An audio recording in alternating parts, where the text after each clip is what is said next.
Hello everyone, welcome to the second part of setting up a complete Kubernetes home lab. This is a follow-up to the first video where we discussed what we'll be doing and the hardware requirements and all of those things.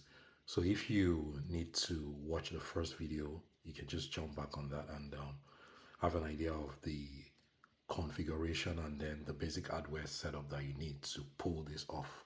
So without much talk, we'll just get started. So what we'll be doing today would be setting up a single node cluster with Kubeadm, and we're using Ubuntu 22.04, which I mentioned in the previous video. So most of what we will do would follow this step on the Kubernetes documentation using Kubeadm. But to make this easier, I've kind of like worked on some bash scripts to make it easier. And I also made some reference to the bash script that's had been done in this video. He has a very good course on certified Kubernetes administrator exam, so you can check it out.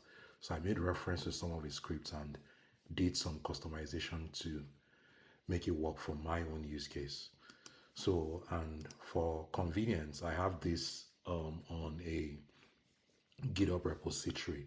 So if you look at the documentation, the first thing we need to do is to set up like the container runtime, which is what we'd use to run pods in the Kubernetes cluster. So it could be a bunch of different types, Docker engine and all sorts. So we're going to be installing the container runtime first. So if we look at this and I go to the containerd.shell script, and so this is basically a bash script, and the bash script would install the JQ, that's JSON processor, because I'm going to use that down the line to fetch the containerd version. And then these are basically just setting up a couple of parameters like load kernel modules and all of that. So I've made an effort to document this very well so that it will be helpful. So what I would do is go to this repository, get the URL, and then jump to my server that I showed us yesterday and the configuration and all of that. I will zoom in a bit so that the text can be very legible for everyone. Yeah, so yeah, I think this should be pretty legible. So I will just git clone that repository.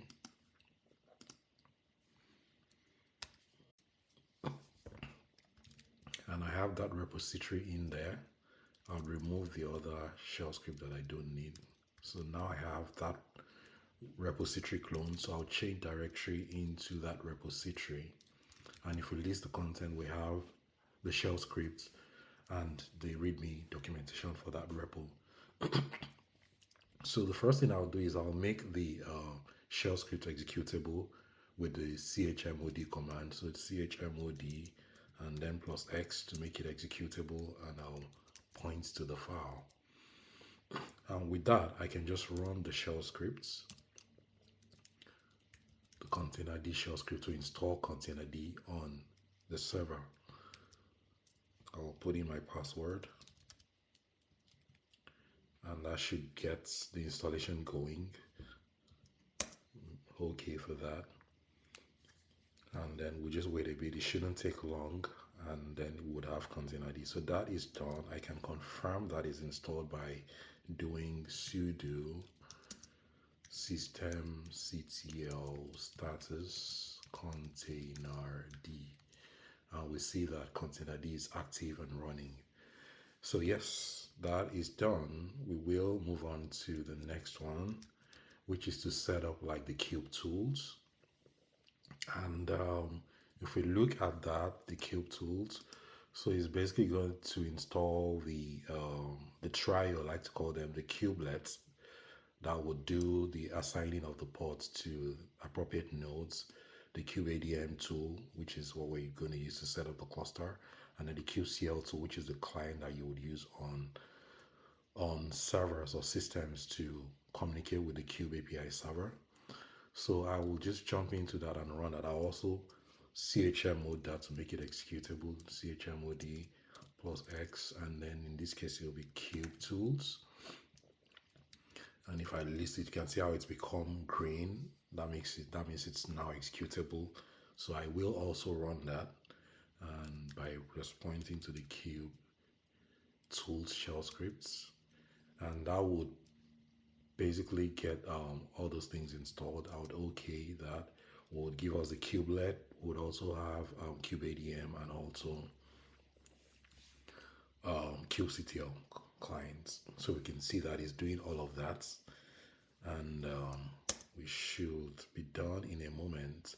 So I basically just have like guidelines. So that is pretty much done. We will need this, so I'll just pull up like a notepad somewhere, or I can still fetch it anyway. So so on each worker node, so this is, like I said, this is a single node cluster, so this would be the control panel, control plane, and then it would also still be the worker node.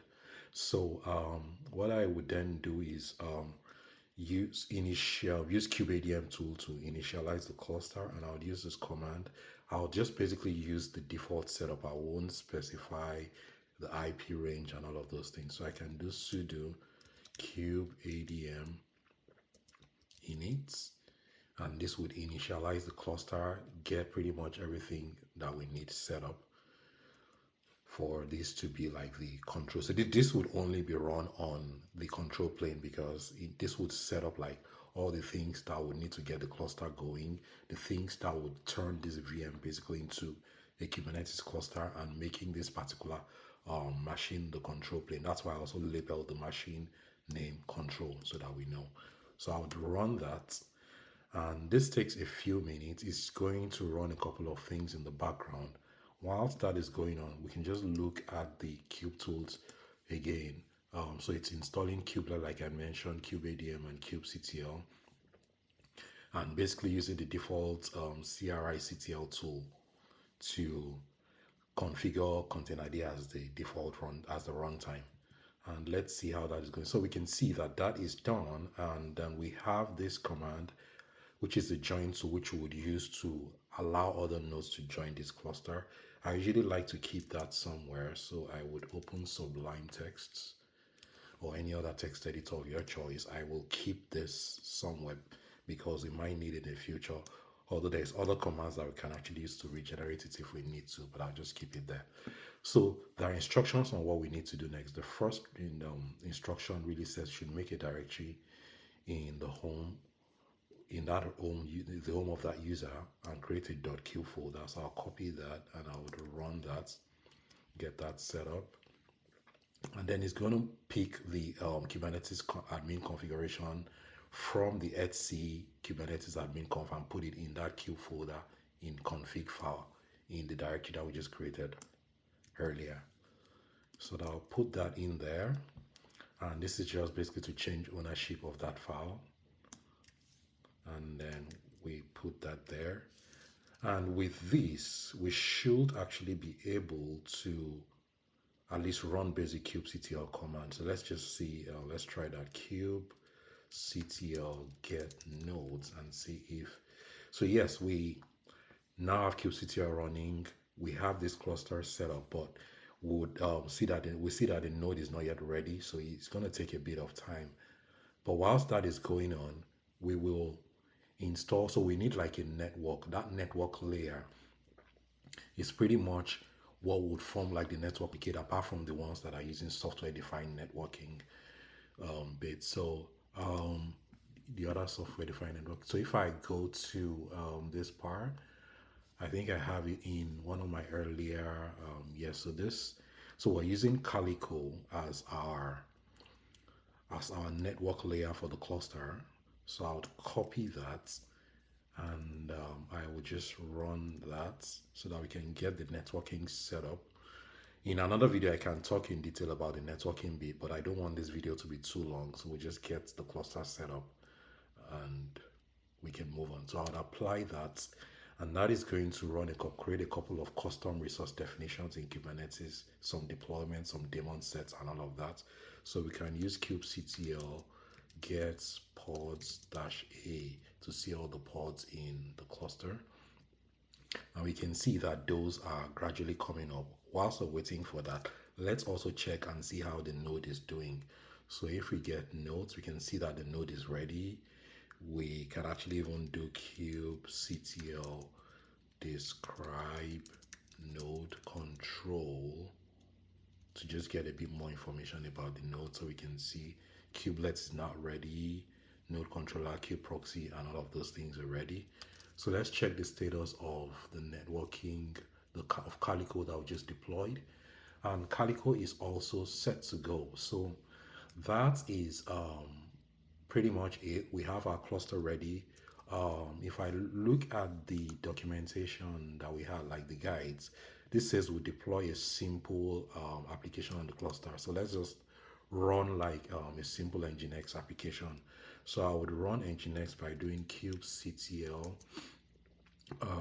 run, and then I'll just call it Nginx pod, and then the image will be Nginx, and yeah, that's it. Let's just run that.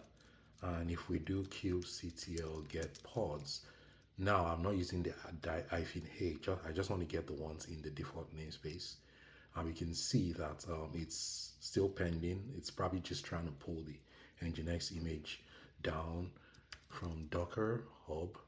Let's see, let's just try that again, and it's still pending. So pretty much I just want us to test to be sure that the cluster is in good shape, that it can actually pull down image and run the pods as needed. Let's just check again and see how that is going. It seems to be taking some time. Let's just try and see the state. So kubectl describe pod Nginx pod, just to see what's going on. And then yeah, that I forgot. So there is really, so if we do kubectl, I forgot to do something, kubectl get nodes, we only have one node, and that node is actually tainted. It's another, so you can see that it says one node has toleration taint, and then so that means when it's tainted and the pod could not tolerate that taint. So let's check what that thing looks like. So I'll do the same kubectl describe the node again, and then this time I will grep